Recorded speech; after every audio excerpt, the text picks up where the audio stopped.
Qu'est-ce que ça fait si, après mon entraînement, je prends une bière ou une coupe de vin?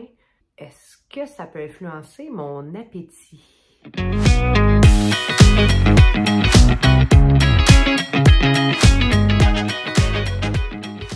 Salut, je suis Julie Bourgeault, kinésiologue au Centre Espace Optimum à Trois-Rivières. La semaine passée, j'ai débuté une nouvelle série de capsules par rapport à l'alcool et la perte de gras. Aujourd'hui, c'est la deuxième vidéo à ce sujet. Je pose la question suivante. Est-ce que le fait de boire une boisson alcoolisée après mon entraînement va avoir un impact sur ma récupération et peut-être même sur mon appétit? Eh bien, c'est ce qu'on va découvrir ensemble aujourd'hui. Premièrement, il faut savoir que le fait de prendre une consommation ou deux ou trois après notre sport, notre activité physique, surtout si elle est très intense, va avoir un impact sur notre récupération musculaire. Elle va être plus lente. Bon, jusque-là, OK, on peut se dire bof, OK, une fois de temps en temps.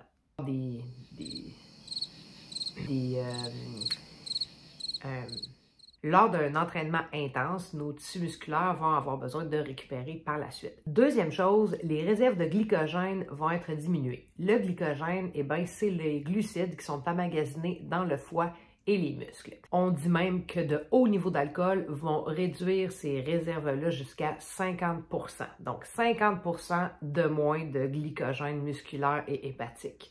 Jusque-là, bon, ça change quoi? C'est ce qu'on va voir bientôt. Quand on consomme de l'alcool après un entraînement, eh bien, la synthèse de protéines va être ralentie, c'est-à-dire la croissance musculaire qui va être ralentie de 20% ou plus. Maintenant, vous me direz, d'accord, je récupère moins bien, OK, c'est quoi le rapport avec l'appétit, avec le gras accumulé? Explique-nous donc ça, Julie. Ben oui, ben c'est ça. Premièrement, on a ici, sur les feuilles, on a une étude de l'American Journal of... Taboire, mon accent!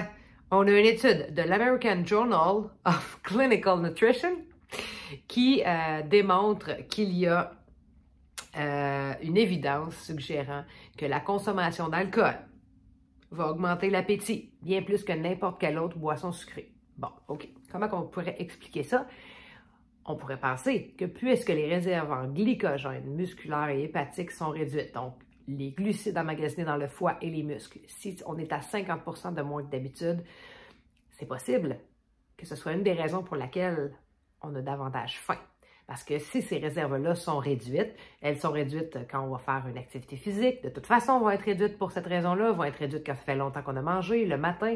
C'est normal, à un moment donné, il n'y en a plus d'emmagasinés. Donc si en plus on consomme de l'alcool, nos réserves sont plus basses. Jusqu'à 8 heures après avoir consommé de l'alcool. Donc, c'est pas juste tout de suite après ou pendant le repas, mais après, donc le lendemain. Donc, cette faim-là, cet appétit-là peut être réel dans le sens que notre corps réclame qu'on refasse nos réserves en glycogène. Aussi, il y a une autre étude au Danemark cette fois-ci. J'ai pas noté le nom du journal, c'est peut-être mieux comme ça, mais pourtant je parle bien en anglais, mais je sais pas, c'est mon accent du lundi, je sais pas.